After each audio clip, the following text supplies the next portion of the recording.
Um dos maiores questionamentos da fé é uma declaração que julga-se ter origem na construção doutrinária de Calvino, que é: uma vez salvo, sempre salvo. Mas isso é uma afirmativa que nós podemos tomar como bíblica? Creio que sim, mas com alguns adendos e algumas observações muito importantes que normalmente são ignoradas.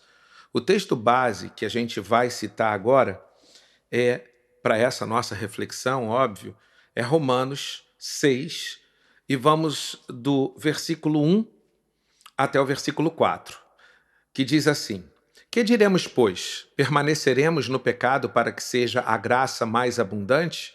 De modo nenhum. Como viveremos ainda no pecado, nós que para ele morremos? Ou porventura ignorais que todos nós que fomos batizados em Cristo Jesus, fomos batizados na sua morte? Fomos, pois, sepultados com ele na morte pelo batismo, para que, como Cristo foi ressuscitado dentre os mortos pela glória do Pai, assim também andemos nós em novidade de vida. Então nós vemos aqui que, de fato, nós fomos alcançados por Jesus, nós recebemos, pela graça de Cristo, a conciliação com o Pai. Podemos perder isso em algum momento? Não, não podemos. Uma vez que fomos realmente alcançados pelos favores de Deus, pela graça, pela atitude que não merecíamos e nos entregamos ao senhorio de Cristo, então isso não pode ser transformado.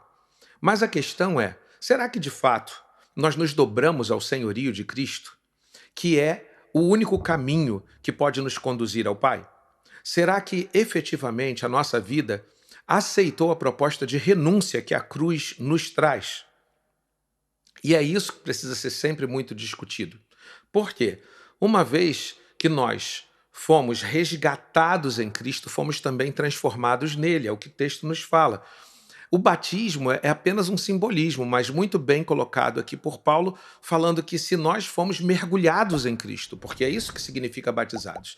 Se nós fomos mergulhados em Cristo, então somos também coincidentes com Cristo na novidade de vida. Somos coincidentes com Cristo a partir da transformação que ele trabalhou em nossos corações como obra do Espírito Santo. Então, a minha fé precisa ser, sim, testificada a cada passo. A escolha não foi a renúncia em um dia, mas a escolha, se verdadeira, foi a escolha de renunciar todos os dias à minha vida por Jesus. A escolha não foi de lutar contra o pecado numa noite, numa manhã em que isso foi proposto, mas é lutar em todos os dias e em todos os momentos da vida, lutar contra o pecado. E nós somos recorrentes no pecado, mas essa atitude não pode encontrar da nossa parte concordância, não pode encontrar sossego, uma vez que nós não somos mais nascidos para o pecado, mas somos nascidos para a santidade em Cristo Jesus.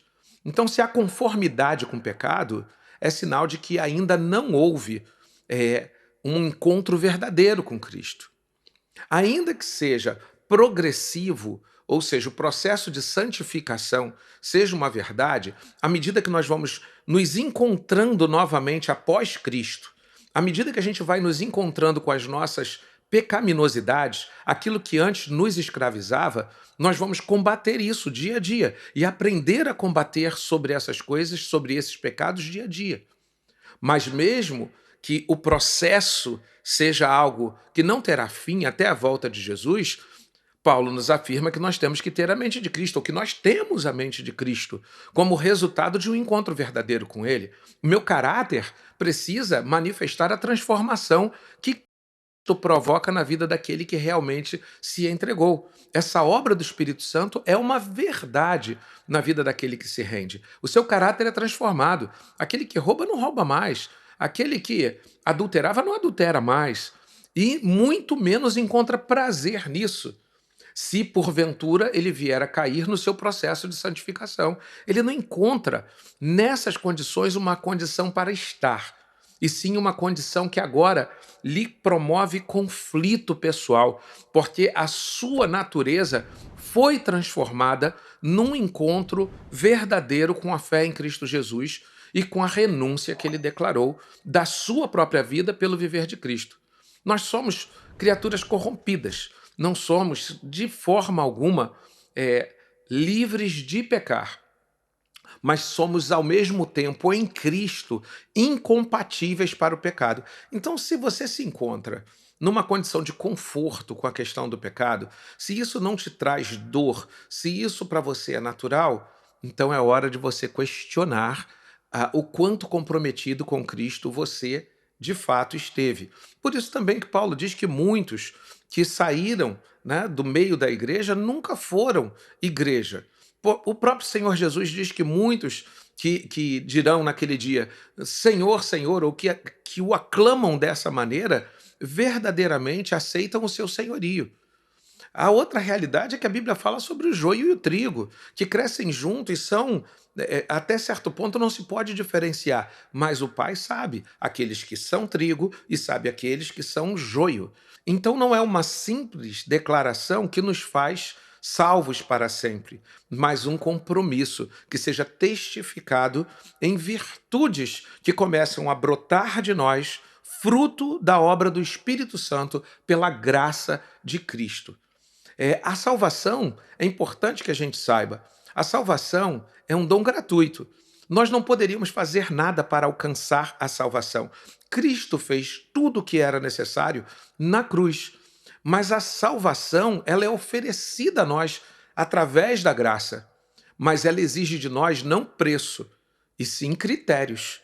E nós precisamos dar resposta a esses critérios que a palavra nos propõe, a esses critérios que Cristo nos propõe responder com a nossa vida. E quais são esses critérios? É preciso que eu confesse os meus pecados, que eu enxergando meus pecados na cruz, eu não somente os enxergue lá, mas eu confesse os meus pecados, para que diante da transformação que ele operará em mim, o nome dele seja glorificado. Então que eu confesse os meus pecados, é preciso que eu converta-me dos meus maus caminhos. Óbvio que isso não será possível sem a cooperação do Espírito Santo, mas a palavra é exatamente essa: arrependei-vos, convertei-vos. Então isso sim passa pela minha disposição de fazê-lo, obra da consciência que o Espírito Santo me traz, apontando para a cruz de Cristo e mostrando que lá estavam os meus pecados e que Deus abomina os meus pecados. Diante dessa reflexão, eu preciso tomar uma atitude. Essa atitude trazida por Deus, essa atitude que, uma vez tomada, o processo continuará sendo uma obra conjunta com o Espírito Santo, mas eu preciso responder a critérios.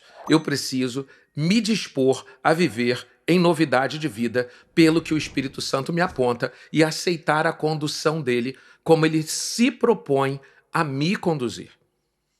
Deus não opera em nossas vidas por força. Um outro aspecto que eu quero destacar também é que aqueles que experimentaram de tão grande amor de Cristo não conseguem mais não vivê-lo, mas não porque eles perderam a condição de pecar, mas porque eles não conseguem se ver longe daquilo que de fato foram alcançados. Então, aqueles que se desviam da fé, a gente usa esse termo, né? Porque biblicamente não há coerência nisso. Não existem pessoas desviadas na fé. Há pessoas que nunca foram encontradas como filhos de Deus, porque não se sujeitaram a isso e, portanto, em algum momento manifestam isso. Então, é preciso a gente trazer essa consciência para que a gente trate as condições como a Bíblia aponta e não como os nossos jargões cristãos vão fazendo acontecer.